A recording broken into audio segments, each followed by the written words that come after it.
Good evening. This is Tom Alexander. It is Wednesday, April 2nd. It's about 6:15 a.m. Eastern time in the US. This is a special stock market update that I'm going to do based on the fact that the tariff news is not being received well by the US indices at the moment. And, it was really interesting. We had basically the market, the cash market ramped up very close to its highs, very close to the close, and then spiked higher in Globex briefly, and then has absolutely getting mollywopped at the moment. So let's talk about what's going on, what downside levels might be, look at the technical situation, which is going to be tricky because we don't have the benefit of the cash trade, and most of the stuff that I use, NYSE data, VIX, et cetera, is more cash market oriented. But let's take a look. Okay, I want to start with, and I'm sort of all over the place because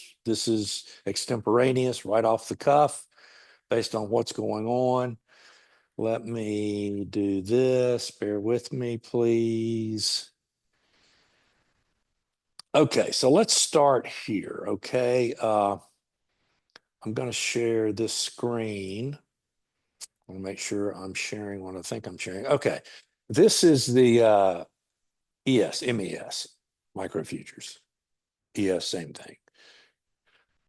Futures contract. So as I am speaking, the cash close in the futures contract was right about 57.09. It was within a handle or so there. Okay. And so far, we've had a 3.5% decline from the close. Now, this is the spike up that occurred shortly after into actually the 415 futures close. Interesting, right? And then we have the big dump, and it's down 3.54%. So let's go over here now. I'm going to move this out of the way. And let's look at the cash SPX, which is what you see here. And, if you were just looking at this and futures were not trading, you'd say, well, gee, this is a bullish reaction to whatever happened today. But the reality is that following this close, we're now down. And if let's just take a hypothetical and say we're going to be down 3.54%. Now we could be down more than that, obviously, by the time market opens. But let's just see what that would be for fun. If I can, I'm working on my laptop in one screen, so I don't have my usual resources. So it's taking me longer than normal. Okay, here we go. So cash close down 3.54% would put the market right about here. Okay. Now that's interesting because it's just below this level. The next level from an auction market perspective, I don't use magic numbers and fib projections and extensions and squares and all this other stuff. If you do that, I'm sure there's a magic number that will be hit tomorrow.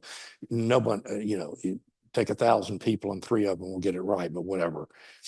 I'll save that rant for another time. I'm sure most of you have heard me rant about fib and stuff like that before. Anyway, if the cash market were trading, it would be down about this much.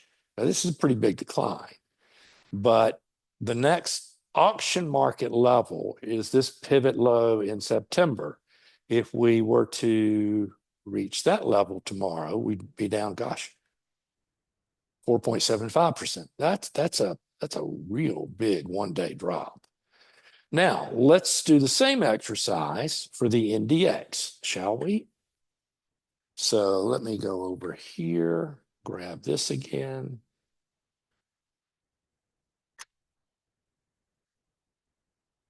And we'll do the NQ.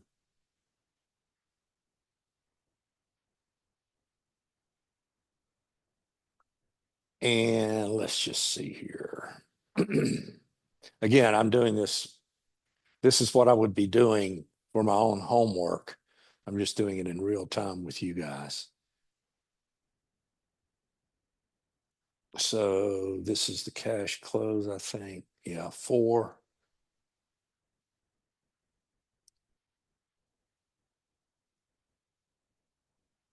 Let's see. Wow, 4.5%. Okay, so let's get this out of the way. And let's go over here to the NDX.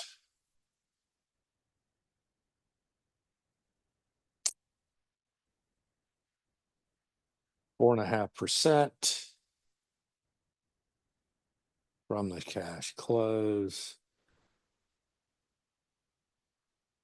Well, it's not exactly, it's isn't exact, but close enough. Okay, so it's not that far below this spike low.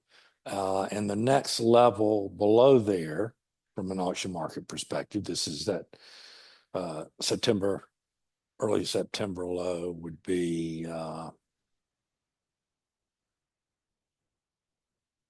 6% down.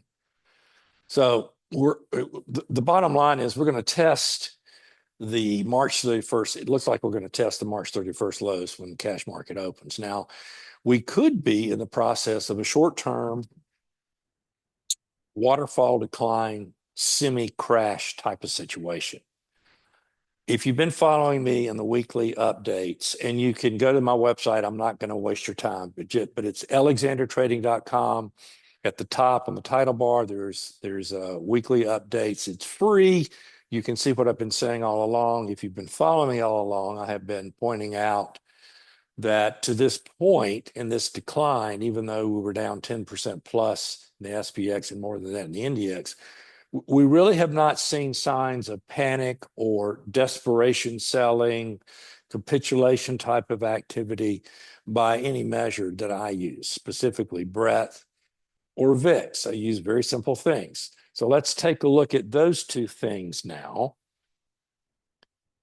and try and envision what they could look like. Now, if we have just a monster down day tomorrow, which if we just go, and as I'm speaking, we're trading even lower.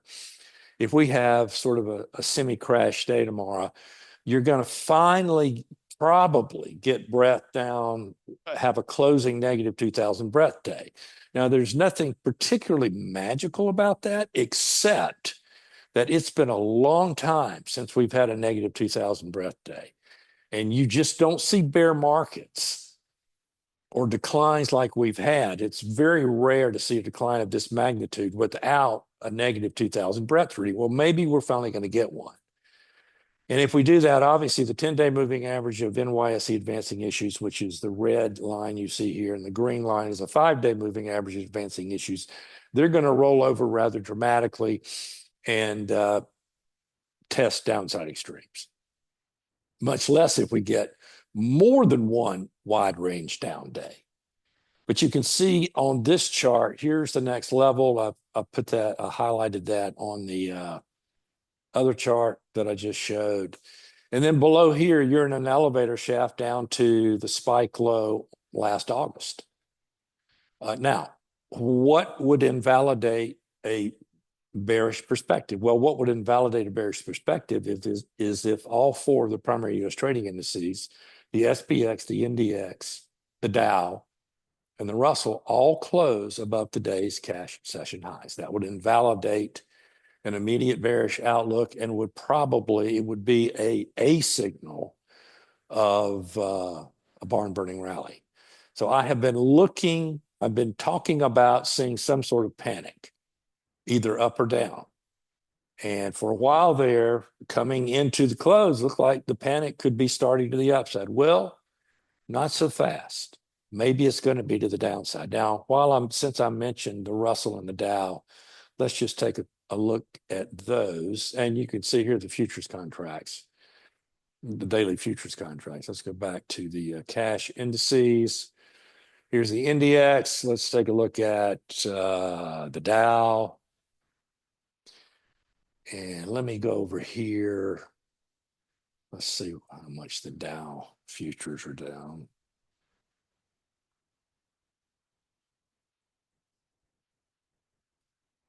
since the cash close. Let's see.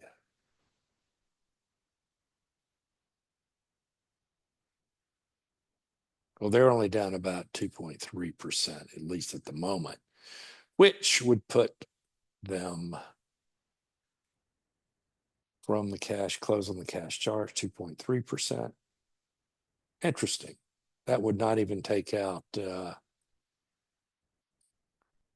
below the recent spike low. So the Dow continues at this moment to show some relative strength. And then the Russell is really getting hammered too. Let's see here. Now let me do the Russell. Hold on.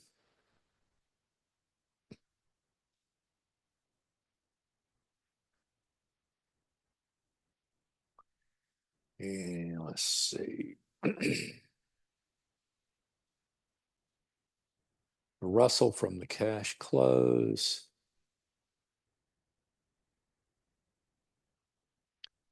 to its low. Good grief, down 5.55%.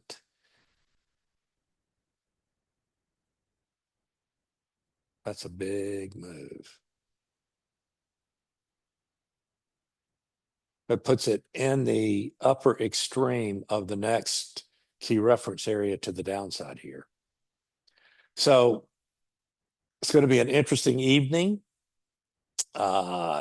This thing, who knows? We could wake up in the morning and it's green, right? This is such a nutty market, but I will continue to update. But I wanted to get this out. You now have these levels, and I'll tell you what I'm going to do. And I don't know if I'll do it right away, but I will post this. I'll post these. I'll post the SPX, the NDX, the Dow, and the Russell cash charts on the website under weekend update. So you will have those levels, but this will be the commentary. You guys have a great evening, and I'll update again soon.